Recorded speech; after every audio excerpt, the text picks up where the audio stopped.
Regular scheduled meeting of the Auctioneer Commission. I appreciate your flexibility as we're in this new scenario we find ourselves in. It looks like everybody was able to get on, so that's good. This is the regular scheduled meeting of the Auctioneer Commission. Let me go ahead and establish the roll call here to see if we can get that we have quorum. John Thorpe.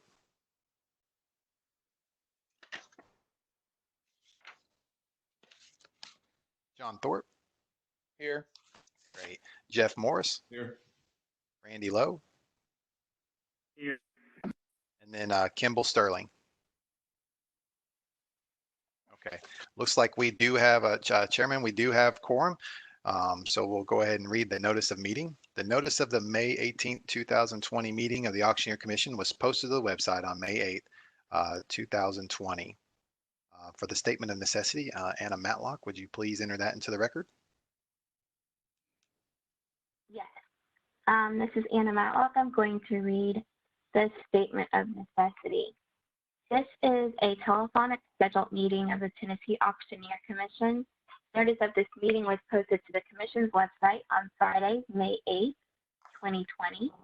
As there is not a physical quorum present, a statement of necessity will be read into the record and filed with the Tennessee Secretary of State as required by statute. Pursuant to Tennessee Code Annotated Section 8-44-108B2, which states if a fiscal quorum is not present at the location of a meeting of a governing body, in order for a quorum of members to participate by electronic or other means of communication, the governing body must make a determination that a necessity exists. That determination must include a recitation of the facts and circumstances on which it was based. Further, Tennessee Code Annotated Section 8-44-108A3 defines necessity as matters to be considered by the governing body at the meeting that require timely action by the body, that physical presence by quorum of the members is not practical within the period of time requiring action, and that participation by quorum of the members by electronic or other means of communication is necessary. As stated, this is a previously scheduled meeting of the Tennessee Auctioneer Commission that is now being held telephonically. The purpose of this meeting with members attending my teleconference is to conduct regular business of the Commission, including but not limited to the education review, the Assistant Director's report, and complaints. Furthermore, it is necessary for this meeting to be held by teleconference in accordance with Executive Order Number 36 issued by Governor Bill Lee on May 12, 2020, to ensure government continues to function open and transparently during the COVID-19 emergency while taking appropriate measures to protect the health and safety of citizens and government officials. Voting will be conducted by roll call. Great. Thank you, Anna. As a result, gentlemen, we'll need to vote to accept that statement of necessity so that can be entered to the Secretary of State's office within the next 2 business days. And as Anna mentioned, we'll have to do all of our action items by roll call vote. And of course, that's nothing new to you gentlemen. We've done telephonic conferences before. So I think we'll be able to make that adjustment, no problem. So first of all, if we can just accept a motion to accept the statement of necessity as read. Do we have such a motion? Jeff Morris, so moved. Thank you, sir. We have a motion from Jeff Morris. Do we have a second? Second, John Thorpe. Thank you, Mr. Thorpe. We have a second from Mr. Thorpe. Any further discussion? All right, for roll call vote then, John Thorpe. Aye. Jeff Morris. Aye. Randy Lowe. Aye. All right, thank you, gentlemen. The statement of necessity has passed. Moving on to the agenda. Of course, you received all these documents well in advance. Is there anything in the agenda that you would like added or moved around? Or This is Jeff Morris. I move that we accept the agenda as written. Thank you, sir. We have a motion from Jeff Morris. Second from Thorpe. Thank you, Mr. Thorpe. We have a second from Mr. Thorpe. Any further discussion? All right, for roll call vote. John Thorpe. Aye. Jeff Morris. Aye. Randy Lowe. Aye. Great. The agenda is passed as written. We'll just stay with the agenda then. Moving on to the February minutes. We've had 2 meetings since our last, so we have 2 minutes to go over. We had a teleconference in March, and of course, our regular board meeting in February. We'll start with the February minutes. Is there any discussion regarding the February minutes? Any edits, revisions? If not, then we'll entertain a motion to accept that. Jeff Morris, I move that we accept the minutes as written. Thank you, sir. We got a motion from Jeff Morris. Do we have a second? Randy Lowe, second. Thank you, sir. We have a second from Randy Lowe. Then roll call vote. John Thorpe, Aye. Jeff Morris, Aye. Randy Lowe. Aye. Great. February minutes have passed then. The March minutes are pretty brief. We only had one action item during our teleconference, so shouldn't be too much to go over there. Is there any discussion or edits or revisions? If not, we'll entertain a motion to accept the March minutes. This is Jeff Morris. I move that we accept the March minutes as written. Thank you, sir. We got a motion from Jeff Morris. Do we have a second? Second, John Thorpe. Thank you, Chairman Thorpe. Do we have a second from John Thorpe for roll call vote? John Thorpe? Aye. Jeff Morris? Aye. Randy Lowe? Aye. All right, great, gentlemen. Thank you. We've passed that. We're moving on to the TAA proposal. I trust you have that document in front of you. I know you've already had an opportunity to look over that and to review that. Jay Cash from the Tennessee Auctioneers Association would like to take the next 3 to 5 minutes to address the commission regarding requesting $8,500 for their conference on 11/15 through 16. That's November 15 through 16 here in Nashville. Just to frame that up and to introduce that, TCA 6219-116 allows the commission to sponsor quote unquote educational events. Currently, there exists no precedent for granting funds outside of competitive selection through the request for proposals process pursuant to Tennessee Comp Regs 693-152. But since the request is under $10,000, I have asked Finance and Administration to explore all the available options to see if one would apply. At first blush, FNA seemed to think that departmental and state guidelines would necessarily include a grant contract, which would still require a process, although not as stringent as the RFP competitive bid process. There's nothing that's going to require action from the board today, but I should have additional information by our next meeting as to what we've learned from FNA. So if there was to be any action required, that would be well in advance of that November 15th to 16th meeting. And of course, our next meeting is August the 17th. So this will be informational purposes only, but we are waiting to hear back from FNA to see if there would be, even though there's no process or precedent right now that would grant that, doesn't mean that we can't explore that and there might be something to exist. So we'll continue to do our part and then report back to the commission at the next meeting. But Mr. Cash, if you don't mind unmuting yourself and then presenting whatever comments that you'd like to the board, we would welcome that. Thank you, sir. Hey, absolutely. Everybody good? Hearing me right now? Yes, sir. Awesome. Hey, this is Jay Cash. I want to respect all of your time this morning and jump right into our request. As most of you know, the TAA is a small group of auctioneers, and our primary focus is to protect, promote, and represent the interest of the auction profession in the state of Tennessee. Likewise, you all on the TAC have a similar goal of keeping all licenses up to date and providing all those licensees with continuing education choices. And that's why we are coming forward to ask for your support, sponsorship for some funding for our annual conference. For the last several years, the TAA has hosted a summer and winter conference. Many of you have attended it. As the times have changed, our board has voted to just host one conference each year to focus on business development, best practices, and cutting back has allowed us to better prepare and present a professional, top-notch, well-attended conference. Last year, we had one of our most professional and well-attended conferences that we've ever had in our 62-year history. We believe in bringing in world-class speakers and topics is what our membership and what the auctioneers of Tennessee desperately need. I like to say we believe you can't always see the picture when you're inside the frame, and that a lot of our members and a lot of the auctioneers desperately need fresh quality content. Many of our current topics are regurgitated or repeated year in and year out. And we want to bring in some people that are professionals that aren't free, that aren't necessarily in the auction business, but can help better our industry, bringing in world-class business coaches, having a vocal coach come in, something that's never really spoken or discussed is the vocal health of auctioneers. The business coach is one of the top-rated business coaches in the United States, and he lives right here in Middle Tennessee. And as you can imagine, these type caliber people don't come in and teach for free. They do come at a cost, but the benefit to our members and the auctioneers, all Tennessee auctioneers, is monumental. It's humongous. We're aware at this time that no additional funds are available for CE seminars, but I do want to urge you guys to please look at this proposal.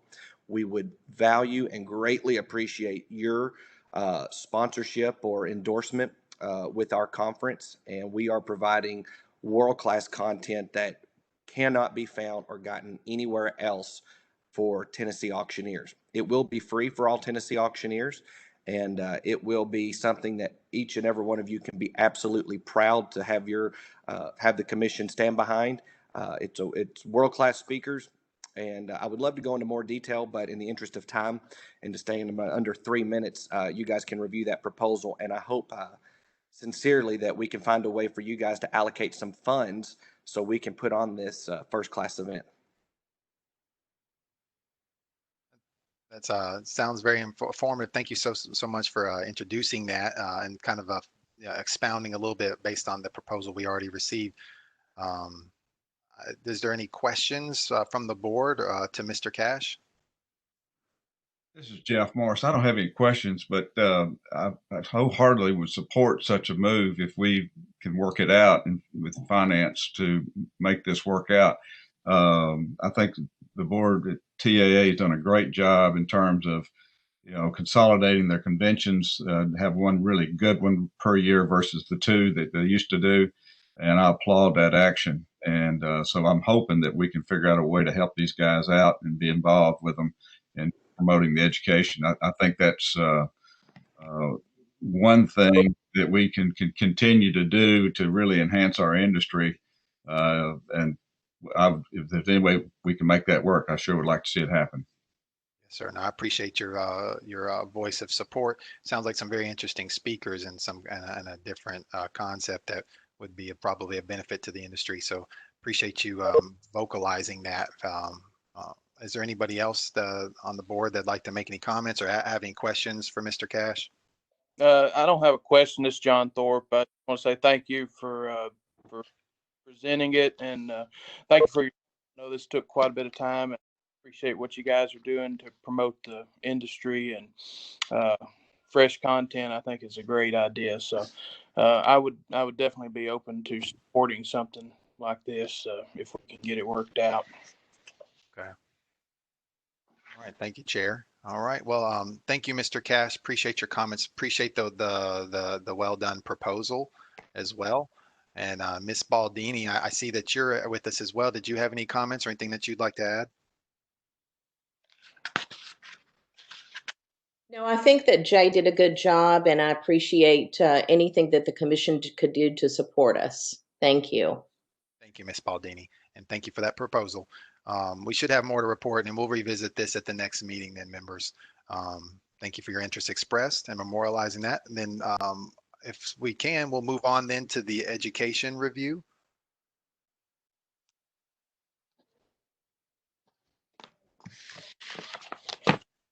We're looking at two courses. The documents that I sent to the members will be enumerated 5 and 5A. They're both from the Nashville Auction School. Both these courses are proposed courses for the education seminars our seminar for next year. Of course, we have to approve all of our CE, but as well as these courses.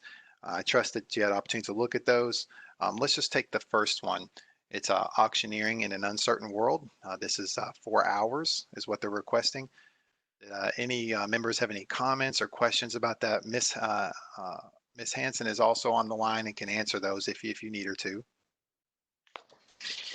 Jeff Morris. I would ask Russell just to kind of give us a synopsis of these two courses, if she could, in 30, 60 seconds, something like that.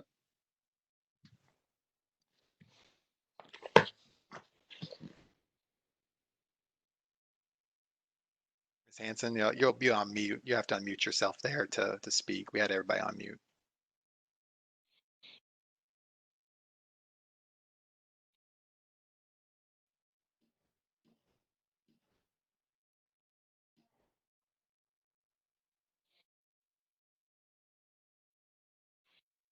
Ms. Hanson, we still have you on mute there.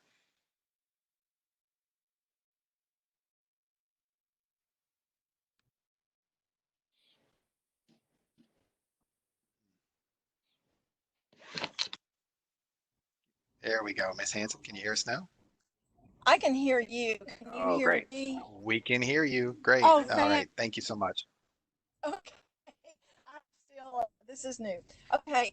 So Commissioner Morris, just sort of as a brief summary, you guys are all very much aware that right now we are in all industries, and especially in the auction industry, in a period of change and flux and uncertainty. And so the 4-hour course that's in front of you is going to be presented by Michael Delisle. He is an auctioneer. He is a practicing attorney, and he has served in the Tennessee Attorney General's office for a number of years as well. And he is going to be covering just some different ways that auctioneers can start thinking about protect themselves, how to protect their sellers. It's a segue into kind of the second program about insurance and liability issues, what kinds of insurance policies auctioneers need to be looking at, and different types of issues that may come. That's kind of really reader's version. All right. This There is was Jeff Morris. I appreciate that synopsis, and I would move that we accept both of these courses. Okay. So just to be clear, of course, gentlemen, you received both of these. We have auctioneering in an uncertain world. That's 4 hours. Then we have insurance for auctioneers. That's 2 hours. And of course, you have received the outline and the bio of the instructors. And we do have a motion on the floor to accept both of those. Do we have a second in that regard? Randy Lowe, second. Thank you. So we have a motion from Mr. Morris and we have a second from Mr. Lowe for roll. Any further discussion? All right. For roll call vote, John Thorpe, Aye. Jeff Morris, Aye. Randy Lowe. Aye. All right, thank you, gentlemen. That's passed. Thank you, Ms. Hanson, for diving into that a little bit more and expounding. We appreciate that. Thank you. All right, moving on then, and Ms. Hanson, we'll hang on for a little while longer because we'll get into the CE seminars. Matter of fact, instead of diving into budget while we have you, Ms. Hanson, we can just let you. Well, let me open that up right quick.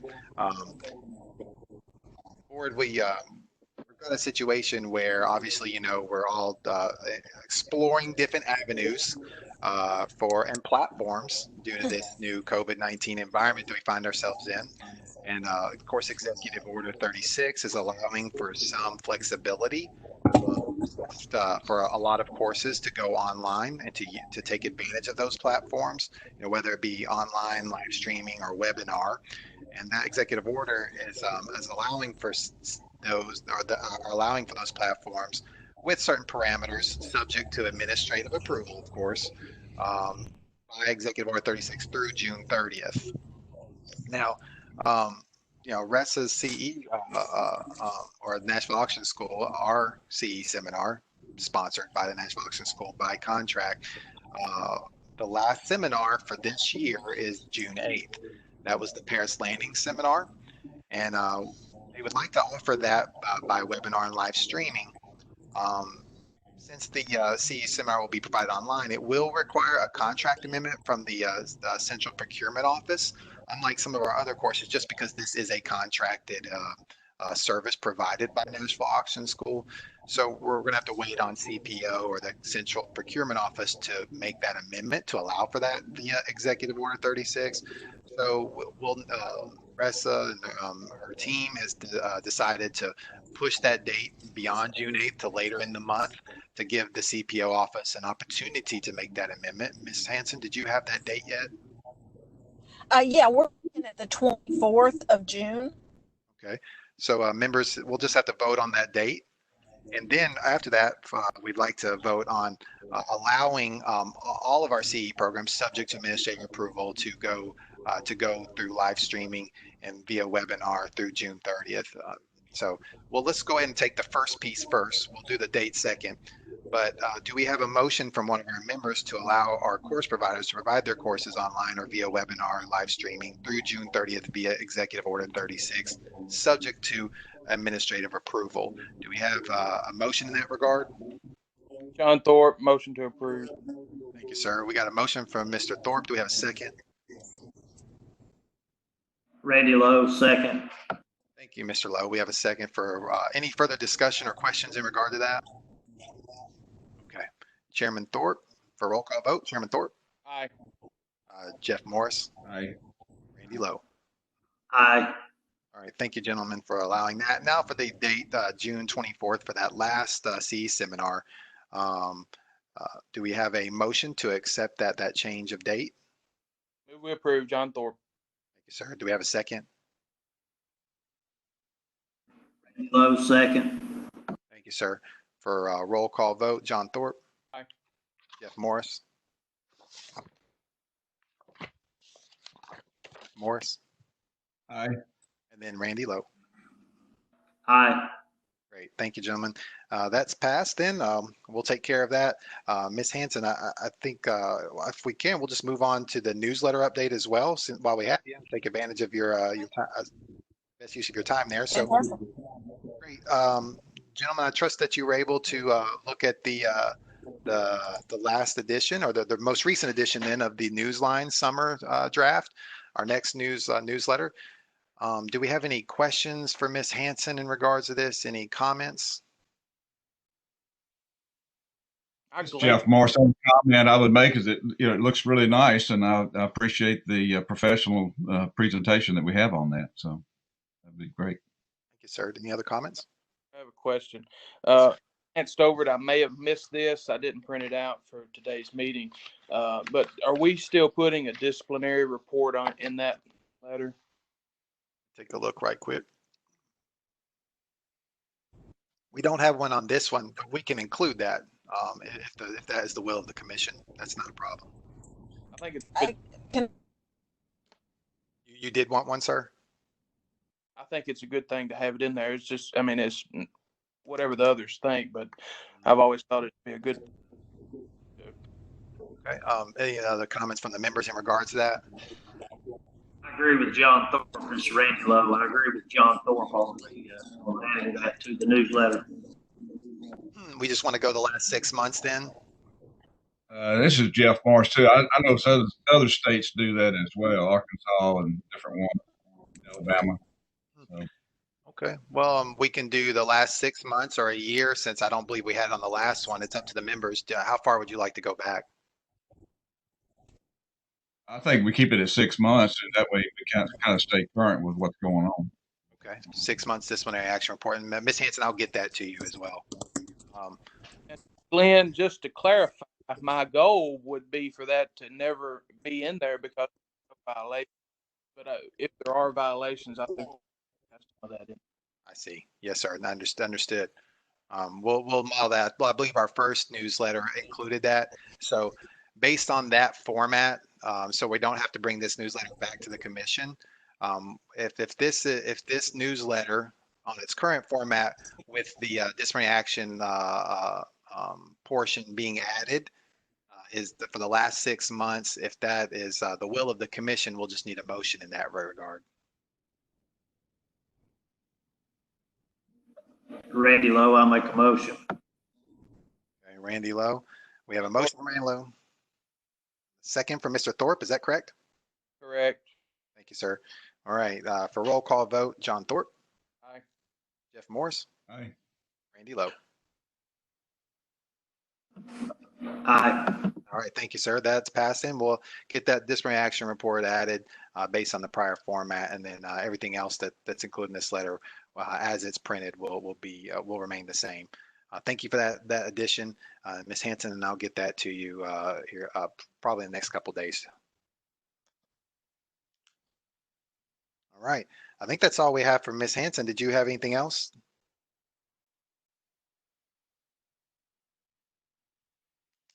All right. Got you on mute there. I'll take that as no. Then if you chime in later, then we'll address that. But I think we're good on that piece. Let me go just revisit the budget report. I skipped over that real quick. Let me pick that up. This will be for informational purposes. There's nothing to vote on. There's no actionable items here. So per usual, I'll just quickly go over that. And if you have any questions, feel free to bring that to me immediately after. At our last meeting in February, we covered the months of July through December. As a result, we'll be primarily looking at the last 2 months of record. So we've only got January and February right now to look at. Quick recap of the entire fiscal year. We covered this before, but just to sort of bring you up to speed. Under August, other expenses, that was due to travel. That was basically the meeting and the reallocation of the NAA meeting or the conference. August licensing revenue was experienced a reduction revenue here due to refunds issued and reallocated. So that's why we took the dip there in August. So, and then with the additional expenses as well, that's why we have the 8,000 deficit that kind of stands out for this fiscal year. Now to November, licensing revenues seem to be down, but nothing outside of the ordinary here. When reviewing the receipts, we didn't see anything there that just sort of jumped out of us. It appears to just be elimination of the firm license, and I imagine we'll see some of that probably throughout, or throughout the end of this term, and probably some in the next. We kind of expected that, so we're not necessarily surprised by that, but we'll continue to track that. February, then, that brings us current to date. That was due to travel expenses directly related to our board meeting. And that's nothing outside the ordinary there. Since we are experiencing a reduction in revenue due to the elimination of the firm license, as just previously mentioned, we've seen some months where we've been in the red. There's been a deficit. It's not a deficit that we're too concerned about right now. We'll continue to watch that monthly trend, and then we may have to visit expenses as we go. One of those expenses may be board travel. Right now we're doing a Webex, so that's helpful. That saves us a little bit there. So we'll look at all those things and make sure that we're stabilizing and that everything is tracking where it needs to go. We do have a reserve balance of in excess of 400,000, even with the deficits that we saw, to include that August hit that we took there. We're still only in a deficit of just right under $4,000 for the entire year. So that's not too bad. So we're going to watch that and keep an eye on that. But as we watch the receipts and incoming and outgoing, I'll report to you if I see anything there that requires any action from the board. But right now we're okay. Any questions as regard to that? This is Jeff Morris. What do you expect for the March through June? Is that going to be fairly consistent with last year, or what's your thinking on that? I think we're going to see continued downturn with the licensing revenue, right? Because of the firm license. So I don't think that will change. I'm not expecting any. We don't see any major expenses. Like there's nothing sort of like IT related. Like administrative cost backs that are gonna take a big that we're gonna take a big hit on. There's nothing sort of any reallocations that I can see in the pipeline right now that could sort of blindside us or throw us for a curve. So I think we're going to be okay. I'd love to see those numbers as you would, just to see where we close out. And then we'll have to sort of look at the expenses. I mean, we have a little bit of cushion there in the reserve, but obviously you have to stabilize because you can't just sort of live off the reserve forever, at some point. Well, if we're going to do the thing for the TAA, that would come out of the next year's budget, not this year's budget, correct? It would come out of the Education Recovery Fund, which is a different reserve. I got you. Yeah, we'd be okay with that. All right, perfect. Yep. All All right. right. Well, if we don't have, we don't have meeting expenses, that's going to help some. Yes, sir, that will. And that I think, if we're only looking at $4,000 over the course of a couple meetings, we could absorb some of that, so Right.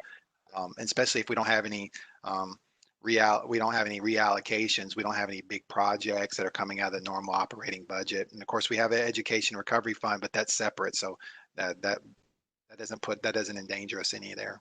Well, I don't want to get into a position where we have to raise our fees at all. Mhm. Yes, sir. And the administration is very sensitive to that as well. That's the goal of administration. So we're all on the same page there. Perfect. Any other questions there, gentlemen? All right. Thank you. That was just for informational purposes. We try to do that each meeting, and we'll continue to do that. And we'll continue to monitor that and let you know if there's anything that we need to do actionable. All right. If we can, let's move on to the board meeting dates. Trust you had an opportunity to look at that as well. Any comments or questions about that? Is that we avoided all the holidays.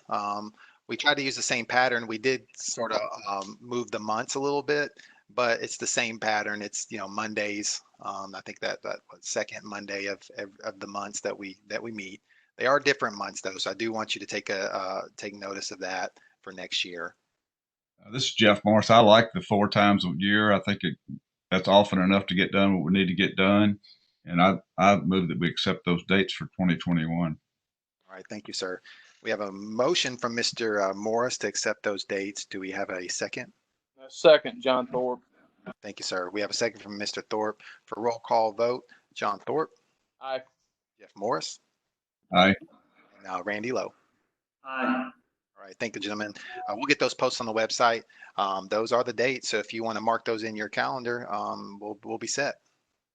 Well, the only comment I would make, this is Jeff Morris. Since my term is up in August, I don't know that I have to make any of those dates. Well, one thing and something I remind all of our members of as well. You're not that you would necessarily want to or be obligated, and there's no obligation. We appreciate your volunteer service and your commitment to the citizens of this state, and we all appreciate that, and that we're able to borrow from your expertise each one of these meetings. And you're free to serve if that would be your will until there's an appointment or reappointment made. All right. Well, so until I'm notified, I'll stick around. All right. Well, we appreciate that, sir. We thank you for helping us meet quorum. All right. We'll move on then to the legal portion of our agenda. Ms. Downey, I think we have the legal report. Hi, good morning, everyone. I am going to go through the legal report. Oh, I'm sorry, this is Kristen Downey. I'm going to go through the legal report for May 2020. What I'll do is just read the numbers or the complaint numbers into the record and provide you all with my recommendation for each of those. And if there are any questions after I finish reading all of the complaint numbers in and providing my recommendation, you can ask the questions for which ones you have questions for. So I will start with number 1, 2020-020751.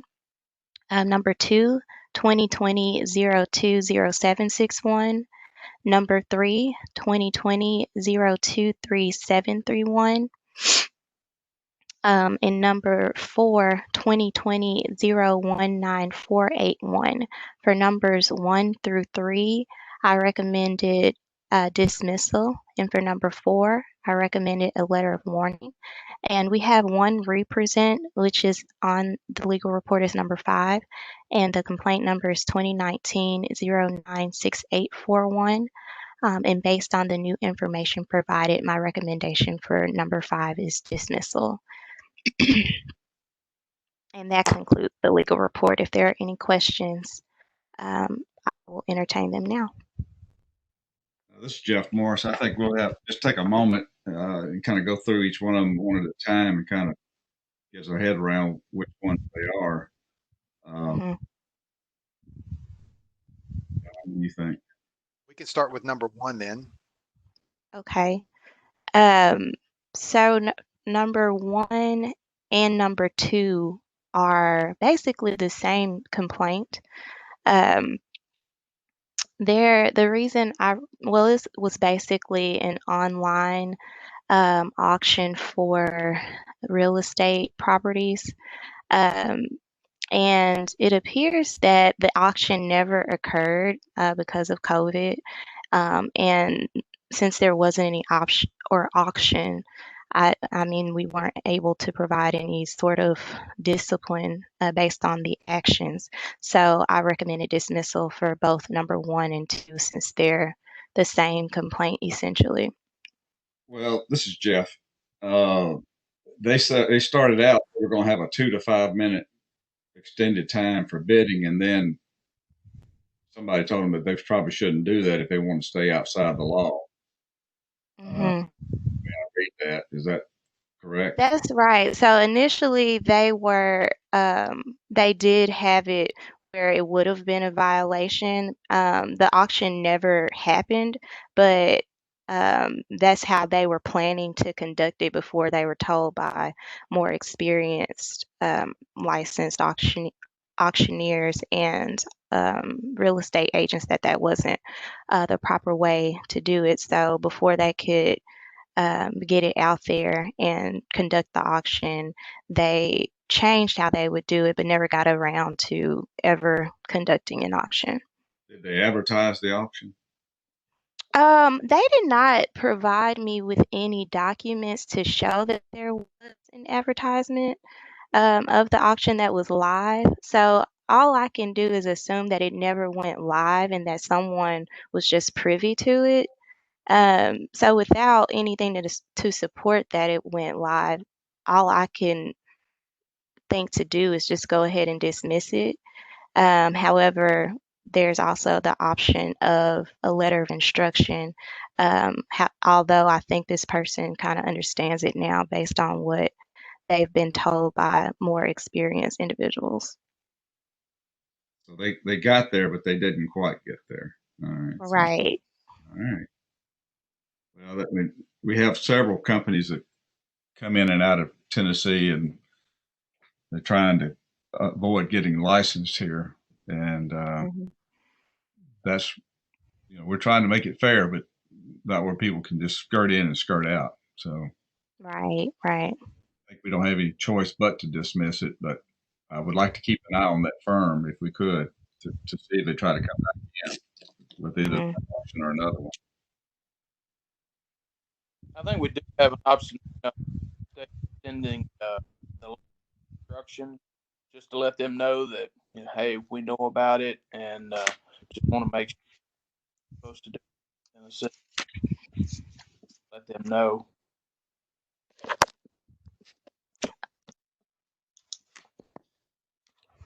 Okay. I'll make that in the form of a motion to dismiss, or just John, you want to send them a letter? I do, but I mean, it's whatever the will of everybody else. Yeah, I agree with John. A letter wouldn't hurt anything at this point. Yeah, I would move that we send them a letter of instruction. Okay. Second, Jeff. All right, for roll call vote, then we're going to send a letter of instruction for case number 1 and 2. That's 20200 20751, 20200 20761, and we're sending a letter of instruction. And we've already received our motion and our second. For roll call vote, John Thorpe. Yes. Jeff Morris. Yes, aye. Elo. Aye. All right, thank you, gentlemen. Moving on then to number 3. Okay. So number 3 is basically a public auction for vehicles. This person provided or submitted their car for auction, and turns out the car had some problems with the transmission. And as a result of those problems, after they had already closed the auction and the person won the car in auction, they were about a mile down the road when they discovered that the car didn't want to accelerate. So they took it back, and the respondent decided to call off the auction or call off the sale due to the issues with the car after they um, took it to a repair shop to determine what exactly was wrong. The complainant believes this is wrong because they took the car as is, and they shouldn't have been penalized for the condition of the vehicle when they were told that the car will be taken as is. The respondent takes the position that they put inside of on their website that they reserve the right to cancel the sales if something happens to be wrong with the car, and they have kind of the final say so. Um, there were two different documents they provided me. One included this language that the respondent had in there about them being able to rescind the sale, but the document that the complainant provided did not have that same language. So, based on this being an issue that sounds more in contract law to me, like they have competing documents that will ultimately need to be um, interpreted by a court of competent jurisdiction. I think that we have the authority to decide which document is the correct one. So I recommended dismissal for this complaint just based on the fact that there seems to be some legal issues outside of what the commission can do to resolve the matter. Now, this is Jeff Morris. So the complainant is the person selling the van. Is that correct? Right. And he was filed a complaint because the auctioneer would not sell it. So they didn't, the auctioneer actually put it up for auction. It sold at auction, and then like a few minutes after the purchaser took possession of it and tried to drive it home, the van just wouldn't accelerate and essentially broke down. So they got it back to the auctioneer site, and the respondent took it to the repair shop to determine what was wrong with it. And turns out there were a lot of issues with the car. Um, and as a result, they rescinded the sale and gave the money back to the purchaser and didn't want to continue with the sale because of all the issues with it. But the complainant didn't advise the auctioneer of the condition of the vehicle honestly on the front end, correct? So they say the complainant said that they, by word of mouth, told them or told the receptionist or a person that worked for the firm, told them that the van had acceleration problems, but there's nothing document wise to prove that they gave this information or anything. So it's just kind of he said, she said at this point. The respondent is claiming not to have known about the extent of the issues with the vehicle. The complainant is saying, well, we told them and they said that they could take it as is. So it's just a lot of back and forth without any real supporting evidence on either side.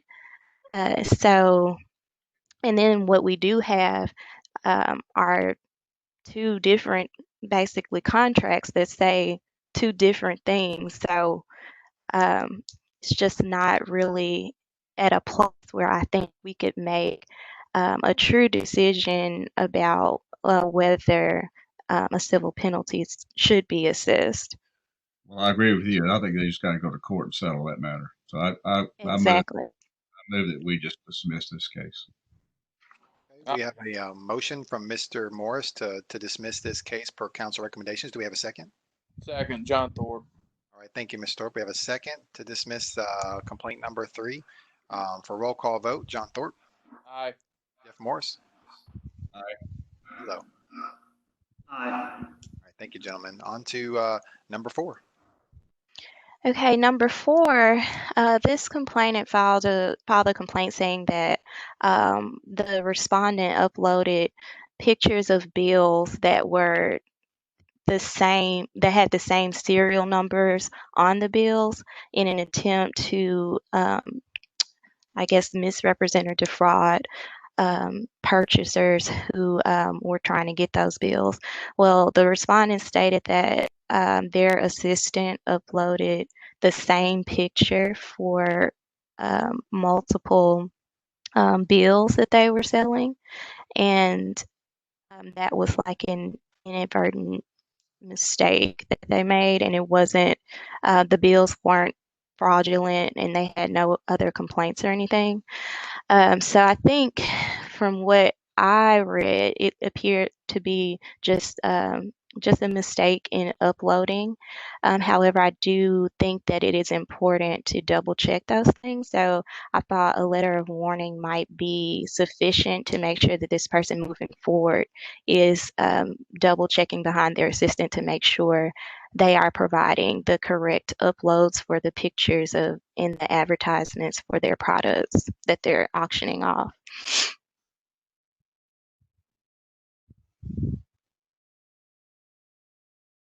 I agree with you, Kristen, that I would move that we accept your recommendation and send them a letter.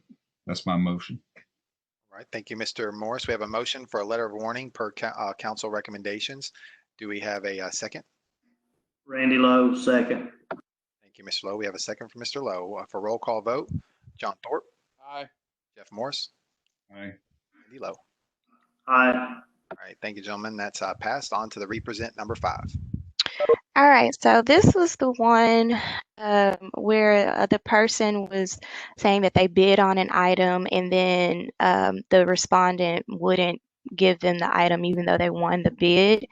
And there were a few questions about whether it was an absolute auction or with reserve, or whether, the gavel had fallen, or at which point the gavel had fallen, and if the respondent had actually already, or if the complainant had already won the item and then this was final, but then the respondent just kind of rescinded that sale. So I contacted the respondent to figure out what exactly was going on. There were some items advertised on the internet and they had the auction in person. Well, they had all this stuff out on the table, and the respondent or the complainant had put in bids for several items, some of which he won. However, I think complainant thought that some of the items that were on the table went with um, the items that he had won, but they didn't. And so the respondent was didn't sell the items to them because they didn't win those items, even though they thought that they did.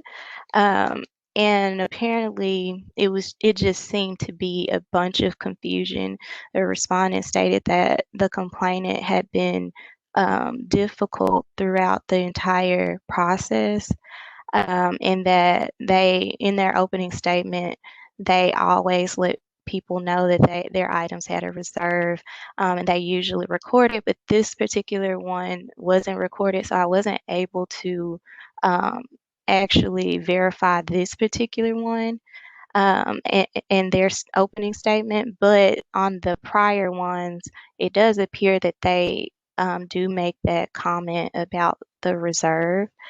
Um, and it just doesn't seem like there was a situation where the complainant was sold something and then the respondent rejected the sale. It looks like there was some miscommunication about what was actually being sold or what was included in what the complainant won.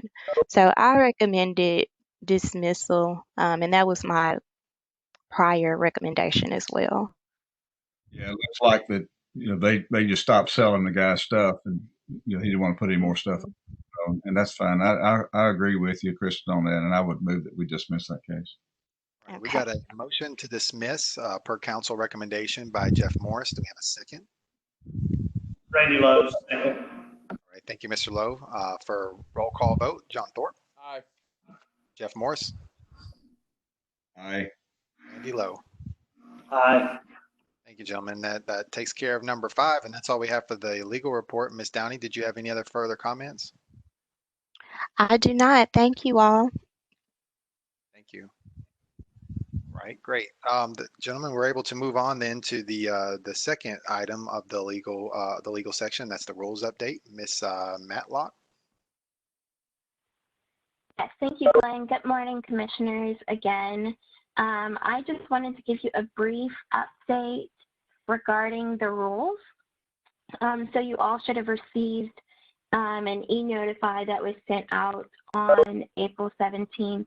Our rules were filed with the Secretary of State's office on April 13th, 2020, and currently have an effective date scheduled for July 12th, 2020. So those matters as of now are scheduled to be presented before the Government Joint Operations Committee next month at the General Assembly. And then if the rules are approved, they will become effective July 12th, 2020. And if anyone has any additional questions, I am more than welcome to answer those. I have a question. What date did you say those were being presented to the committee? So I believe the date that we have that they're scheduled to be that they're going to be presented before the committee is going to be June 22nd, but let me double check really quickly. One moment.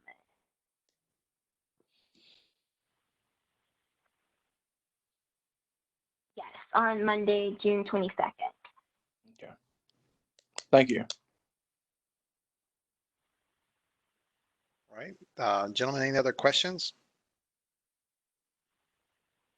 Okay, great. That takes care of that. Miss Matlock, did you have anything else you'd like to add? Nothing additional at this time. All right, thank you so much. Gentlemen, that brings us to the new business. Is there anything else that that you'd like to discuss? I just want to say a comment. I received a few phone calls about during the COVID, the live auctions being down. I just wanted to say that make sure everybody knew that this commission has not passed any laws or rules pertaining to that. All that guidance came from the governor's office and those executive orders. So I just want to make sure anybody out there listening that didn't know that is aware of where that came from.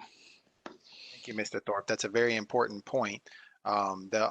There's been no guidance from the commission at all, only because that's going to be spearheaded and directed by the governor's office directly as it pertains to all events and entertainment venues as well. Not that you would necessarily fall in an entertainment venue, but you would fall under event. So any place where there be sort of a live gathering, that's going to be directed by executive orders and the economic recovery group as they provide those guidelines, as they continue to track those numbers. And then there's a lot of other programs waiting on those guidelines as well. Athletic Commission, you've got certain folks that meet for conferences and the like in our state, the different other programs. So we're a lot of folks interested in that, as we are too as well. So we're just watching those, tracking those, and as we get information that is pertinent, we'll release that and send that out into a notify to all those that are signed up. So if anyone's listening and the associations as well, you want to have your folks sign up at notify.tn.gov for those emails and those updates, and then we'll push those out as we have them. But nothing right now, so we're waiting on those guidelines ourselves. Thank you, Ms. Thorpe. Thank you. Glenn, Jeff, of course, any update on the addition of our consumer member? Yes, we don't have one yet, only because we've all of our programs were temporarily suspended for appointments.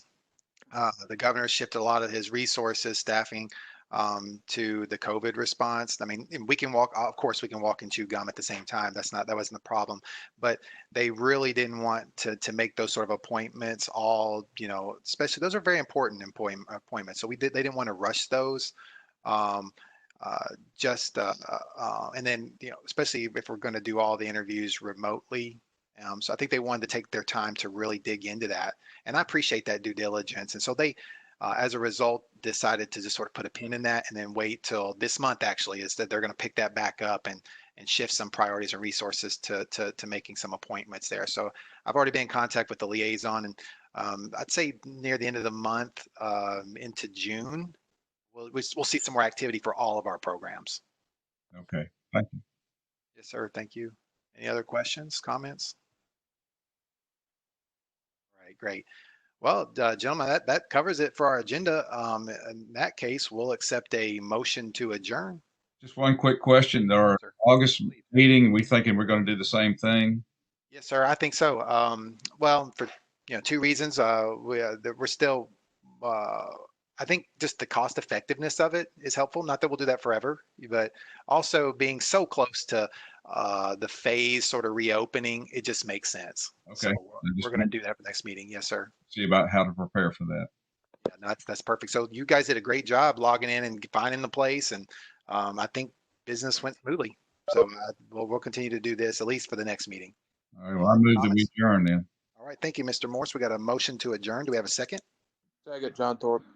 A second from Mr. Thorpe. For roll call vote, John Thorpe. Aye. Jeff Morse. Aye. Andy Lowe.